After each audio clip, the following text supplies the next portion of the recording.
Setelah ditemukan adanya solusi untuk pemindahan gudang dalam kota ke kawasan kompleks pergudangan yang dibangun oleh Hipeksi, maka Selasa 20 September 2016, Dinas Perindustrian dan Perdagangan Kota Makassar menggelar inspeksi mendadak atau sidak gudang dalam kota di Jalan Landak Baru, Kota Makassar.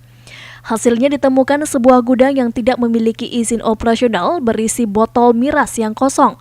Hal ini pun langsung disegel oleh pihak Disperindak dan berada dalam pengawasan khusus.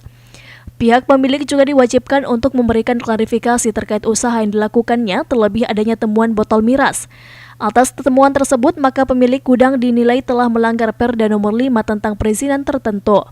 Kita lakukan beberapa pengaduan dari masyarakat tentang ada laporan yang ada aktivitas yang mengganggu lingkungan sekitar, ya langsung kita tindak lanjuti. Dan kita dapatkan ini kebetulan daerahnya dalam keadaan kosong. Dan kita yang sementara tunggu pemiliknya sampai sekarang belum ada.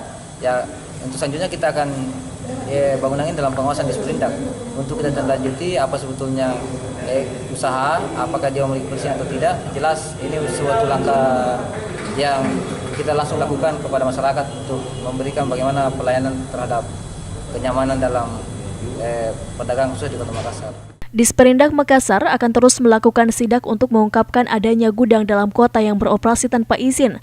Terlebih pemerintah saat ini tengah berupaya untuk mensterilkan kota dari gudang dalam kota yang dianggap sangat mengganggu keindahan sekaligus menjadi penyebab kemacetan lalu lintas dari aktivitas bongkar muat barang. Ira Hayana, Fajar TV.